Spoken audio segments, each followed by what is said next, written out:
நீங்கள் தவறவிட்ட எபிசோடுகளை இப்பொழுதே காணுங்கள் உங்கள் Tandivan.com மற்றும் Tandivan யூடியூப் சேனலில்.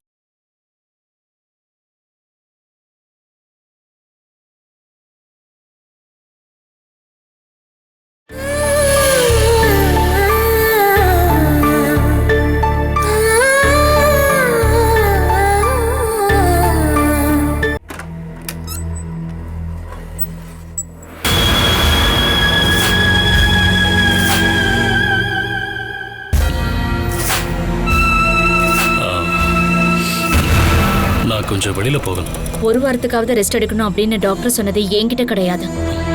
எனக்கு எந்த பிரச்சனையும் இல்ல. ஆமா, எல்லாமே ஏன் பிரச்சனை தானே. இப்படி ரூமுக்குள்ளேயே உட்கார்ந்திருக்க எனக்கு ஒரு மாதிரியா இருக்கு. நான் ஒன்னும் உங்களை கட்டி போடல. இங்க கேட்டுக்குள்ளேயே நீங்க வாக்கிங் போகலாம். ஓ, அது சரி. எங்க பாரு, டியூஷனுக்கு வர பசங்க கிட்ட மட்டும் மிரட்டல வச்சுக்கோ. என்கிட்ட அதை வேண்டாம். வெளியே தண்ணி அடிக்க தானே போறீங்க, அதை வேண்டான்னு தான் நான் சொல்ல வரேன். நான் வாழ்றதுக்கு ஒரு வேலை வேணும். அது இங்க இருந்தா கிடைக்காது. வாழணும்னு உங்களுக்கு ஆசை வந்துருச்சா என்ன? அப்பனா முதல்ல நீங்க குடியை தான் நிறுத்தணும். அது எல்லாத்தையும் நான் நிறுத்திட்டேன். நீங்க நிறுத்திட்டீங்கன்னா எப்படி மயக்கமாக்கி கீழே விழுந்து கிடந்தீங்க? நீங்க ஒரு வாரத்துக்கு முன்னாடி ஜெயில இருந்து தண்டனை முடிஞ்சு வந்துட்டீங்க. இத்தனை நாளா ரகசியமா நீங்க என்னையும் என் குழந்தைங்களையும் ஃபாலோ பண்ணிட்டு இருந்திருக்கீங்க. பல நாள் ராத்திரி நேரத்துல வீட்டுக்கும் வந்திருக்கீங்க. எதுக்கு இப்படி எல்லாம் பண்ணிக்கிட்டு இருக்கீங்க? பொண்டாட்டியோட கள்ளக்காதலான கண்டுபிடிக்கலாம் நீங்க முயற்சி பண்ணீங்களா? நான் உன்னை ஃபாலோ பண்றேன்னு உனக்கு தோணுதெல்லாம் உனக்கு இருக்கிற பயம்தான். தப்பு பண்ணவங்களுக்கு உள்ளுக்குள்ள ஒரு பயம் இருக்கும் இல்லையா? அதுதான். அது இனி அதிகமாகும். உன்னாலதான் என் வாழ்க்கையோட முக்கியமான 8 வருஷங்களை ஜெயில அனுபவிச்சுட்டு வந்திருக்கேன். நான் அங்க அனுபவிச்ச 10ல ஒரு பங்க நீயும் அனுபவிக்கணும். ஜெயிலுக்கு வெளியே 2 குழந்தைங்களோட நானும் அனுபவிச்ச ஒரு வாழ்க்கை இருக்கு. படிக்க படி வாங்கணும்னு நினைச்சீங்கன்னா நீங்க அதை மறந்துடாதீங்க. இந்த அளவுக்கு துரோகம் பண்ண ஒரு மனுஷனை வீட்டுக்குள்ள வர விட்டதுக்காக என்ன நிறைய பேர் பழி சொல்லிக்கிட்டு இருக்காங்க. இத்தனை நாளா நான் பட்ட கஷ்டத்தை பார்த்து சந்தோஷப்பட்டவங்க என்னை பார்த்து சிரிப்பாங்கன்னு எனக்கு தெரியும். இருந்தாலும் நான் ஏன் உங்களை இங்க கூட்டிட்டு வந்தேன் அப்படின்னா, என் பசங்களுக்கு எந்த அவமானமும் வரக்கூடாதுன்னு நினைச்சுதான். தன்னுடைய அப்பா எப்பவுமே ஒரு நாய் மாதிரி ஊருக்காரங்க போடுற பண்ணுக்காகவும் ரொட்டிக்காகவும் தெருவிலேயே இருக்கக்கூடாதுன்னு அப்படின்னு நான் நினைச்சதுனால மட்டும்தான். ஒரு வேலை மட்டும் கிடைக்கட்டும், நான் நல்லபடியா வாழ்ந்து காட்டுறேன் பாரு. நான் நாயா இல்லையா அப்படிங்கறது நீ அப்புறமா முடிவு பண்ணிக்கோ. நான் இல்ல, உங்க அந்தஸ்தை நீங்க தான் அப்படி இல்லாம பண்ணிக்கிட்டீங்க. என் நிலைமை கண்டிப்பா மாறும். இந்த வேணுகோபால் ராஜா மாதிரி வாழ போறான். சரி, இப்போதைக்கு ஒரு 500 ரூபா கொடு. எனக்கு தேவையான சில செலவுகள்லாம் இருக்கு. சாப்பிடறதுக்கான சாப்பாடும் தங்கறதுக்கான இடத்த மட்டும் தான் நான் ரெடி பண்ணி கொடுத்துருக்கேன். அதை விட அதிகமா என்கிட்ட எதையும் எதிர்பார்க்க வேண்டாம்.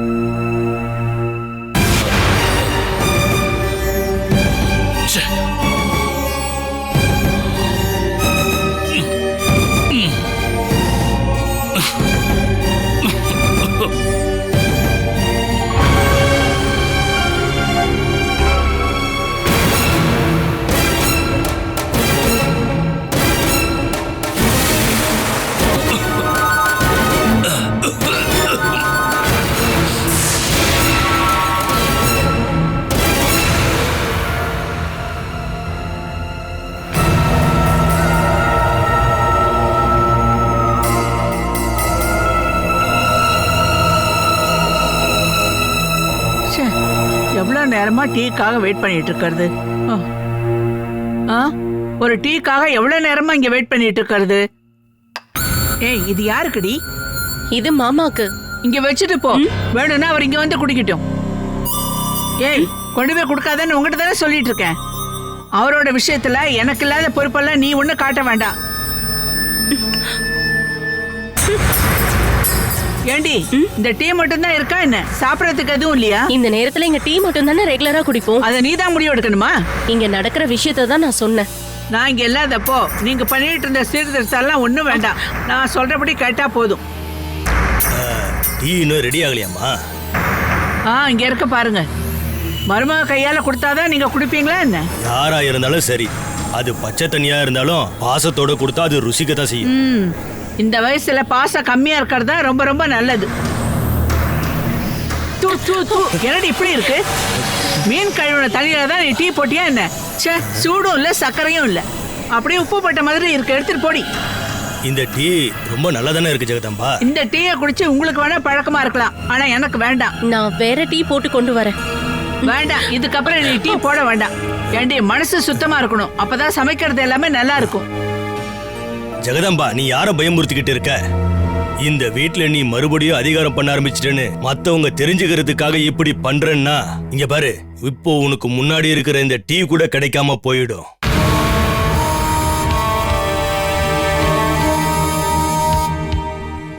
பாலாவோட வீட்ல இருந்து நீ இங்க வந்ததுக்கு அப்புறம் முதியோர் இல்லத்துல இருக்கிற மாதிரி கூட இந்த வீட்ல நீ இருக்க முடியாது. அப்படி இருக்கும்போது எந்த எண்ணத்துல நீ இப்படி ஆடிக்கிட்டு இருக்க? இதுக்கு அப்புறமாவது மருமக கூட சண்டை போடாம ஒன்னா சேர்ந்து வாழ கத்துக்கோமா. நான் அப்படி அடிமையா வாழணும்னு நினைச்சிருந்தேன்னா நான் பாலா வீட்டுல இருந்துட்டு போயிருப்பேனே. இங்க வந்து மருமகளுங்களுக்கு பால் சேவை செஞ்சு வாழணுங்கிற அவசியம் எனக்கு இல்ல.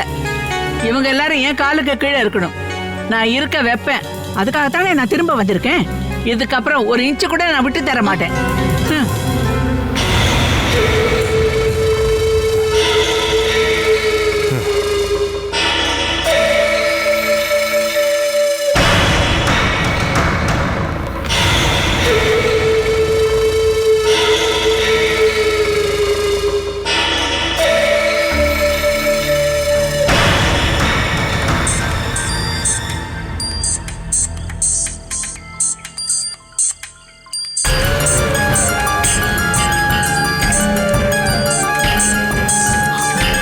ஹலோ, அப்பா கிட்ட இன்னைக்குள்ள ஒரு டேட் சொல்றதா சொல்லியிருந்தீங்க, மறந்துட்டீங்களா?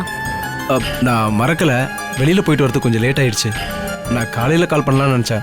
அப்பா இப்பதான் கால் பண்ணாரு. உங்ககிட்ட கால் பண்ணி கேட்டுட்டு அவருக்கு கால் பண்றதா சொல்லியிருந்தேன். நான் என்ன சொல்லட்டும்? உன் அப்பா அடுத்த மாசம் 23ஆம் தேதி தானே வராரு? ஆமா. எப்ப திரும்ப போறாரு? 1 month அப்புறமா. அப்பனா உங்க அப்பா திரும்பி போறதுக்கு ஒரு 5 நாளைக்கு முன்னாடி கல்யாணத்தை வச்சுக்கலாம்னு சொல்லு. ஓகே, அப்ப டிசம்பர் 15ல இருந்து 20 தேதிக்குள்ள ஒரு டேட் ஃபிக்ஸ் பண்ணி சொல்லிடலாம். எங்க அப்பா உங்களுக்காக ஒரு விஷயத்தை ஆஃபர் பண்ணிருக்காருங்க. துபாயில இருக்க சூப்பர் மார்க்கெட்ல சூப்பர்வைசர் ஜாப்புக்கு ரெடி பண்ணிருக்காரு. எல்லா செலவும் போக 1 lakh salary. ஹலோ, என்ன எதுவுமே பேசாம இருக்கீங்க? வார்த்தை வெளியிலேயே வர மாட்டேங்குது. ரேகா, நீ எனக்காக ரொம்பவே ரெக்கமெண்ட் பண்றல. எல்லாம் உங்களுக்காக தான். நம்ம 2 பேர் சேர்ந்து துபாயில செட்டில் ஆயிடலாம். அது அப்ப இன்னைக்கு நல்லா தூங்குங்க. நான் சொன்னதெல்லாம் நடக்கும். நாளைக்கு பார்க்கலாம். Good night. Good night.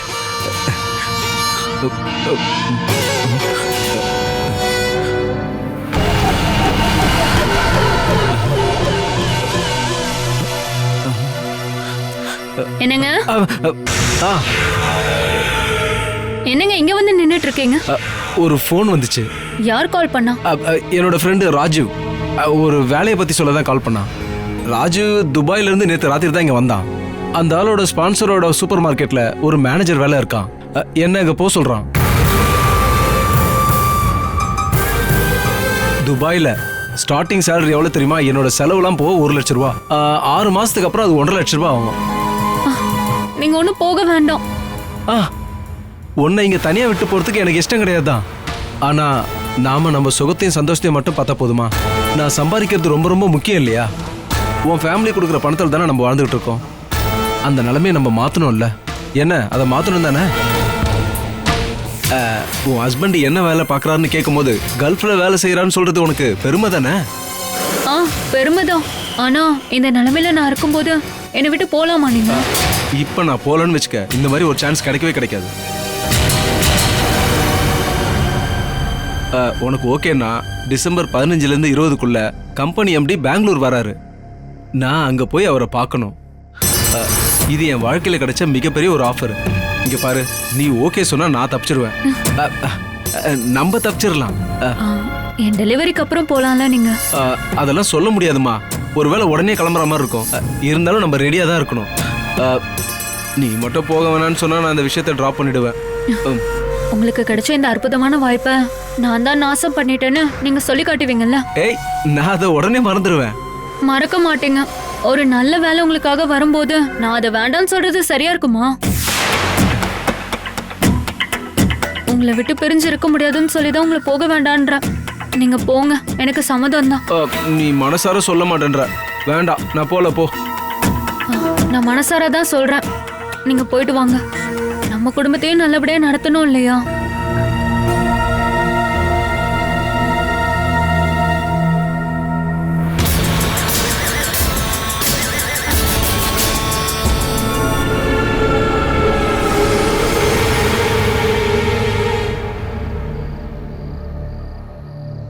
கொஞ்சம் நீட்டா எழுதுறா. படிக்கிற மாதிரி இருக்கணும்ல. எனக்கு கை வலிக்குதுமா. கை வலிக்குதுன்னு சொன்னா எந்த பிரயோஜனமும் இல்ல. இம்போசிஷன் 25 தடவை எழுதினதுக்கு அப்புறம் தான் நீ தூங்கணும். நான் எழுதிக்கிறேம்மா. ஆனா வீட்டுக்குள்ள சூடா இருக்கு. அப்படின்னா நீ வராண்டால போய் உட்காந்து எழுது. அங்க நல்லா காத்து வரும். அங்க அந்த ஆள் இருப்பாரே. நீ எதுக்காக அப்பாவை பார்த்து பயப்படுற? எனக்கு எந்த பயமும் கிடையாது. என்ன மாதிரி அவருக்கு உங்க மேல உரிமை இருக்கு. அவரை பார்த்து நீங்க சிரிச்சாலோ இல்ல அவர் பக்கத்துல உட்காந்து போய் நீங்க பேசினாலோ எதுவும் நடக்க போறது இல்ல. ஆனா அப்பா எங்களை பார்க்க கூட மாட்டேங்கிறாரு. நீங்க அவர்கிட்ட பழக ஆரம்பிச்சீங்கன்னா அவருடைய சுபாவம் கண்டிப்பா மாறும். முதல்ல நீங்க அவரை பார்த்து பயப்படுறதை நிறுத்துங்க. அப்படின்னா வாவினு நம்ம வராண்டால போய் உட்காந்து எழுதலாம். வெளியில போய் உட்கார்றது பெருசு இல்ல. ஆனா தெளிவா எழுதி என்கிட்ட எல்லாத்தையும் காமிக்கணும். காட்டுறோமா.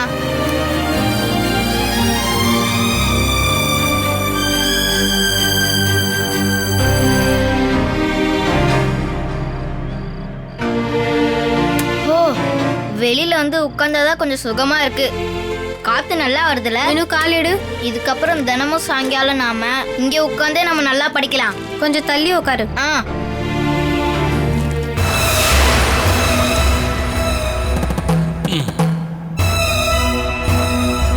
இங்க அப்படியே படுத்து தூங்குறதுக்கும் நல்லா சுகமா தான் இருக்கு.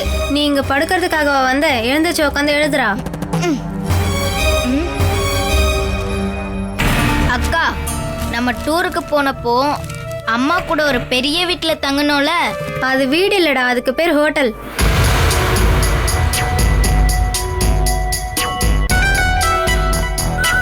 ஆர்கே அங்கிள் கையில ஏகப்பட்ட பணம் இருக்கு. அதனாலதான் அவ்வளோ பெரிய ஹோட்டல்ல நம்ம ரூம் எடுத்து தங்கியிருக்கோம்.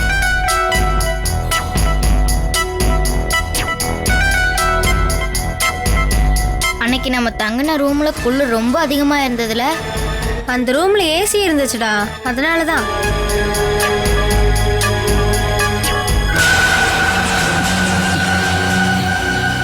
நம்ம வீட்லயும் அதே மாதிரி ஒரு ரூம் இருந்தா நல்லா இருக்கும்ல. நான் படிச்சு ஒரு நல்ல வேலைக்கு போனதுக்கு அப்புறம் ஒரு பெரிய வீடு கட்டுவேன். அதுக்கப்புறம் அந்த வீட்டுல ஏசியும் மாட்டலாம். ஆனா அந்த வீட்டுக்குள்ள ஏகப்பட்ட கொசு இருக்கு.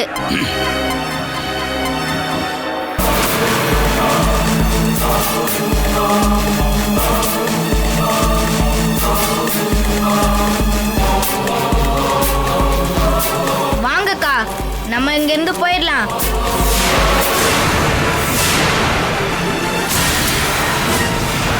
ஏய், ஒரு நிமிஷம் நில்லு. நான் உங்ககிட்ட ஒன்று கேட்கணும். நீங்க எங்க டூர் போனீங்க? யார் கூட டூர் போனீங்க? ஆர்கே அங்கிள் அப்புறம் பிரீத்தி ஆன்ட்டி கூட தான் போனோம். எத்தனை நாள்?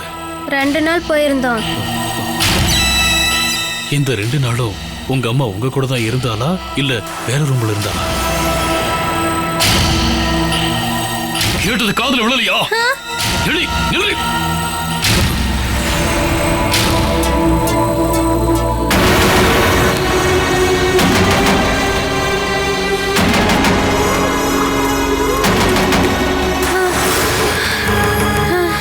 என்னாச்சு இப்படி மூச்சு வாங்குற? டேய், அப்பா ரொம்ப கோவமா இருக்காரு. அப்பா என்கிட்ட டூர் போன விஷயத்த பத்தி கேட்டு ரொம்பவே கோவப்பட்டாரு. நீ அப்பவே என் கூட வந்திருக்க வேண்டியதானே?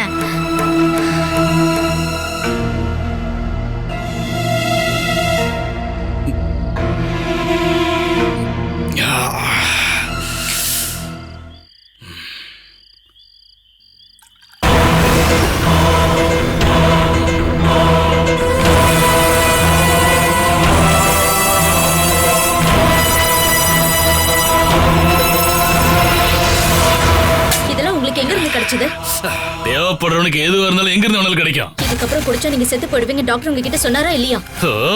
நான் உடனே செத்து போனதுல உனக்கு சந்தோஷமா இருக்கா? இரு இரு.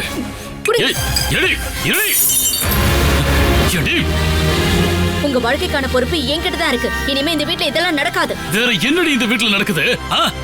எடி, நீ கண்டவன் கூட போய் ஹோட்டல்ல தங்கலாம், அப்படிதானே?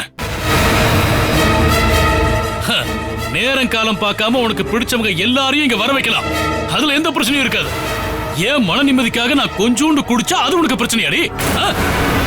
நீ உன் வாழ்க்கையை உன் இஷ்டப்படி வாழும்போது நான் என் வாழ்க்கையை ஏன் இஷ்டப்படி தான் வாழுவேன்? நீங்க இந்த மாதிரி தண்ணி அடிச்சுக்கிட்டே இருந்தா இன்னும் எத்தனை நாளைக்கு தான் உயிரோட இருப்பீங்க? என்னோட 13 வயசுல நான் இதை ஆரம்பிச்சேன்டி. இத்தனை நாள் உயிரோட தானே இருக்கேன். இனியும் 10-20 வருஷம் நான் ஈஸியா வாழ்ந்துருவேன்டி. அதுக்கான ஆயுசு உங்களுக்கு கிடையாது. அதனாலதான் நான் சொல்லிக்கிட்டு இருக்கேன். யார சந்தோஷப்படுத்துறதுக்காக நீ என்ன மாத்த முயற்சி பண்ற? என்ன முட்டாளாக்கிட்டு நீ இஷ்டப்படி வாழ்றதுக்கு நான் கண்டிப்பா சம்மதிக்க மாட்டேன். நான் இங்க இல்லாதப்ப நீ யாரு கூட போன, எங்கெல்லாம் போனேன்னு நான் விசாரணை பண்ணிட்டு தாண்டி இருக்கேன். ஒருத்தனையும் நான் சும்மா விட மாட்டேன். அவங்க குடும்பமே இல்லாம பண்ணிடுவேண்டி. எடுத்துக்கிட்டு போடு. இப்ப நீங்க தூக்கி போட்ட இந்த சாப்பாட்டை நான் கஷ்டப்பட்டு சம்பாரிச்சது. கஷ்டப்படுவீங்க. ஒருவேளை சாப்பாட்டுக்கு கண்டிப்பா நீங்க கஷ்டப்படுவீங்க. யாரு சாப்பாடு கேட்டோம்? இப்போதும் இவ சாப்பாடு ஏமாத்த தானே பிளான் பண்ணிட்டு இருக்க. எழுதுட்டு போடி எல்லாத்தையும்.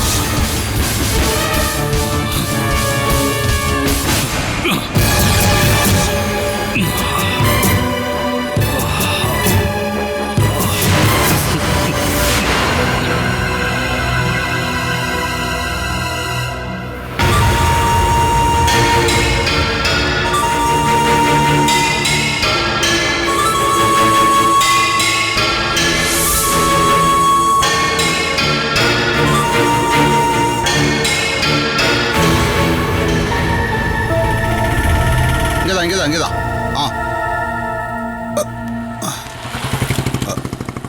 வீட்டுல யாரும் இல்ல போலயே. அண்ணா காசு. உனக்கு வேற காசு கொடுக்கணும்ல? எவ்வளவு ஆச்சு? 50.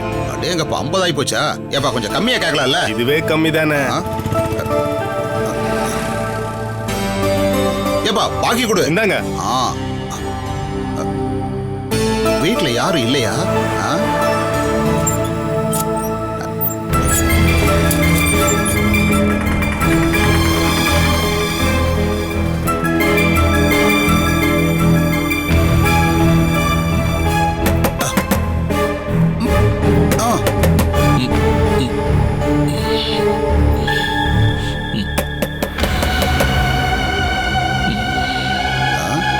போயிட்டாங்க. மறுபடியும் ஏதாவது டூர் கிளம்பிட்டாங்களா என்ன?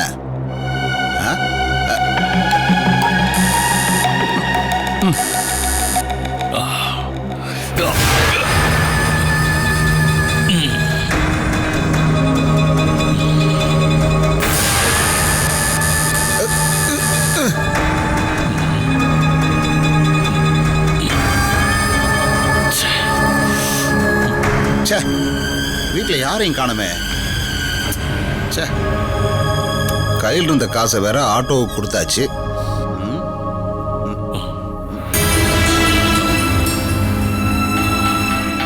அப்படி எங்கதான் எல்லாரும் போயிருப்பாங்க? சொல்லாம கொள்ளாம எங்க போனாங்க? இன்னும் நமக்கு ஒரு 50 ரூபா தேவைப்படுது. இதை வச்சுட்டு ஊர் வரைக்கும் போய் சேர முடியாது. டேய் வேணு, டேய் வேணு தங்கப்பையா, என்னடா இப்படி ஆயிட்ட? மண்டை சேது விக்கிற மாதிரி இருக்கடா. டேய் நீங்க வந்திருக்கேன்னு தெரிஞ்சதே நான் ஓடோடி வந்தேன்டா. அப்புறம் நீ ஜெயில் இருக்கும்போது உனக்கு உடம்பு சரியில்லாம போனதாகவும் அதனால நீ ஹாஸ்பிட்டல் இருந்ததாகவும் நான் கேள்விப்பட்டனே. எனக்கு உடம்பு சரியில்லைன்னு கேள்விப்பட்டு யாராவது அங்க வந்து பாத்தீங்களா? அது வந்து நீ முடியாம கிடக்கிறத பாக்குறதுக்கு என்னால முடியாதுடா. அதனாலதான். ஆமா வீட்டுல யாரையுமே காணமேடா. பாலா வேலைக்கு போயிட்டா, பசங்க ஸ்கூலுக்கு போயிருக்காங்க. எவ்வளவோ கஷ்டப்பட்டு இவ்வளவு நாளா ஜெயில் இருந்துட்டு இப்பதான்டா நீ வீட்டுக்கு வந்திருக்க. அதுக்குள்ள அவ வேலைக்கு போயிட்டாளா? ஏடா நீ எதுக்காக அவளை வேலைக்கு அனுப்புன? குழந்தைங்களை ஸ்கூல்ல விட்டுட்டு என்கிட்ட எதுவும் சொல்லாம போயிட்டா. ஒரு பொண்டாட்டிய இந்த பாலா உங்ககிட்ட நடந்துகிட்ட விதம் கொஞ்சம் கூட சரியில்லடா. ரோட்ல அடிபட்டு கிடக்கிற ஒரு அண்ணியன் கிட்ட எப்படி நடந்துப்பாங்களோ அதே மாதிரிதான் அவன் என்கிட்ட நடந்துக்கிறா. இதெல்லாத்துக்கு நீ ஏன்டா சப்போர்ட் பண்ணிக்கிட்டு இருக்க? நீ வாடா. பொண்டாட்டியை எப்படி நம்ம கண்ட்ரோல்ல வச்சுக்கணும்னு உனக்கு தெளிவா ஒரு கிளாஸ் எடுக்கிறேன். என் கூட வா ப்ளீஸ் கம். டேய் நீ உள்ள லாக் பண்ணி வச்சிருக்கே என்ன? வெளியில இருக்கிற நான் எப்படி உள்ள லாக் பண்ணி வைக்க முடியும்? அதுவும் சரிதானே. அப்ப நீ எப்பறம் வெளியில வந்த? நான் வெளியில வரல, நான் இப்ப வெளியே தான் இருக்கேன். வெளியே வா. அதோ அங்க ஒரு ரூம் இருக்கு இல்லையா, அந்த ரூம் தான் இப்ப எனக்கு ஒதுக்கி கொடுத்துருக்காங்க. ஆகா அற்புதமா இருக்கே. இந்த வீட்ல இப்படி ஒரு ரூம் இருக்கா? ஓ கெஸ்ட் ரூம். ஏண்டா இப்ப நீ பாலாவோட கெஸ்ட் இல்ல. உனக்கு இந்த ரூம் எதுக்காக கொடுத்துருக்காங்கன்னு தெரியுமா? நீ நிரந்தரமா இங்க தங்கிட கூடாது. எப்ப வேணாலும் நீ இந்த இடத்த காலி பண்ணணும். அதுக்காகத்தான். 2 நாள் போகட்டும், அதுக்கப்புறம் நான் உள்ள போயிடுவேன். அடாவடி பண்ணி உள்ள போறதுல நீ கெட்டிக்கார பயலாச்சே. ஆனா கட்டின பொண்டாட்டி குழந்தைங்க முன்னாடி நீ இப்படி தலை குனிஞ்சு நிக்க வேண்டிய அவசியமே கிடையாதுடா. தம்பி நீ என் கூட வா. நம்ம வீட்ல உனக்காக எல்லாரும் காத்திருக்காங்க. இங்க இருக்கிறத விட ரொம்ப கௌரவமா நீ அந்த வீட்ல வாழலாம்டா. இதுக்கப்புறம் நீ எதுவும் யோசிக்க வேண்டாம். முதல்ல நீ போய் ட்ரெஸ்ஸை மாத்திட்டு அந்த ரூம் லாக் பண்ணிட்டு உடனே என் கூட வா. டேய் வாடா.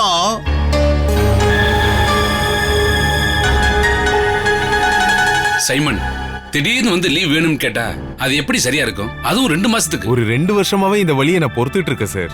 இதுக்கப்புறம் ஆபரேஷன் பண்ண லேட் ஆயிடுச்சுன்னா பிரச்சனை அதிகமாயிடும்னு டாக்டர் சொல்றாரு.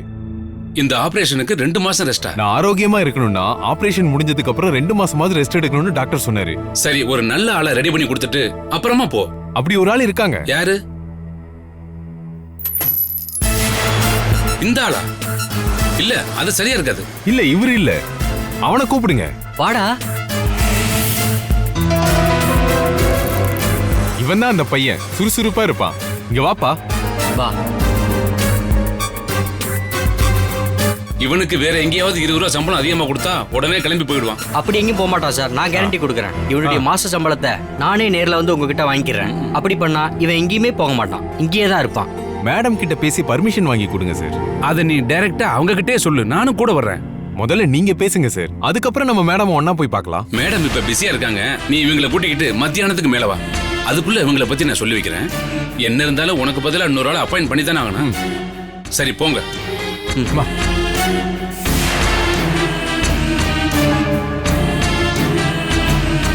பிரச்சனை வருமோ? என்ன பிரச்சனை வரப்போகுது? Catch us on TV, Tandivan.com, Facebook and YouTube.